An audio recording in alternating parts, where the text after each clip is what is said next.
in love, and he said, I said, why do you say that? He said, well, my mom and dad are separated, and there were many moments when I came home in my early 20s where my mom would be dating some dude, and he would be in the house, and it was just really awkward. Like, first of all, like I just wanted to kind of pretend like it wasn't happening, you know, because you don't want to imagine your mother having sex with anybody.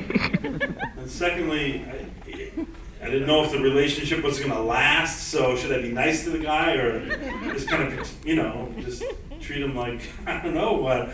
But anyway, he really struck a chord with him. So I'm glad it struck a chord with you, Danielle. And hopefully you have a healthier relationship with your mother now. Yes. Hi, John. My name's Oliver. I just wanted to say I really enjoyed the film.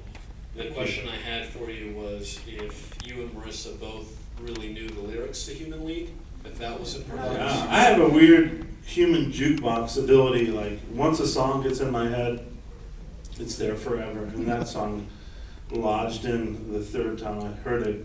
And now I've heard it probably 3,000 times, not counting the 500 times I heard it the night we shot the movie. But yeah, I can't speak for Marissa, but yeah, I did. My name is Steven. I have two quick questions. I want to know who wrote Jonah Hill's song at the beginning of the movie.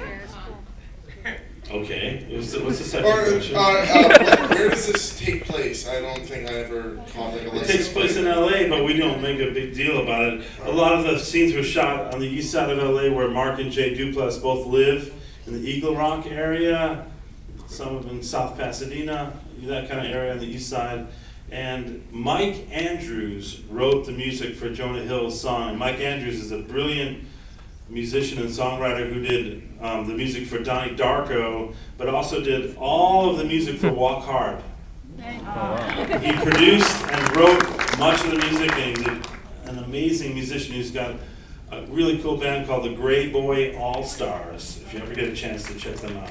Why do you think your character chose not to have a child with his first wife? Low sperm count? I don't know. I think it was just one of those relationships where it kind of wasn't really gelling emotionally or something. That's why they ended up breaking up. You know, I mean, I kind of take the rap in the movie. I say I got further and further away from her and shut down, and she said she was going to leave me if I didn't open up, and I didn't, and bore me. Did you fear, perhaps in the story meetings, that the movie was going to veer off into Step Brothers territory near the beginning? Second question.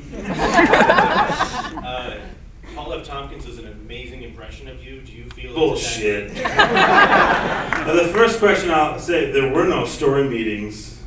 This is a movie that Jay and Mark Duplass wrote, and they came to me with the script and said, we wrote this character for you. We hope you want to do it. If you don't, we're not going to make this movie because you're the only person we see doing this part. So there was a little pressure there, but I really wanted to work with them already, so it was very easy to say yes to this movie. And I'm friends with, well, I thought I was friends with Paul F. Tompkins. I have not heard this alleged impression, but very few people do an accurate impression of me, in my opinion. Leo DiCaprio was the only one I've ever heard really nail it. And he did it when he was 17 years old. Like, how dare you, rats! But I look forward. I'll hear Paul's impression of me when he has the guts to do it to my face. It's unrelated to Cyrus, but how is it working with Will Ferrell? Will is an amazingly funny, great guy. We're good friends, and we've known each other for a long time, and I mean, that's another case of what you see is what you get. If it looks like we're having a really ridiculously fun time together, that's probably the case. Hi, my name's Nathan. My question was, this movie seemed to have a lot of dramatic parts to it, and then obviously there were some very funny parts to it. How do you walk that line? Because I know in some of your films it gets really funny and really ridiculous, and in other ones there's more of that tension. So how do you find the line for each movie? I just try to be as honest as I can be, you know. If I just look at what the character's point of view is and what they're doing, and I try to do it as truthfully as possible.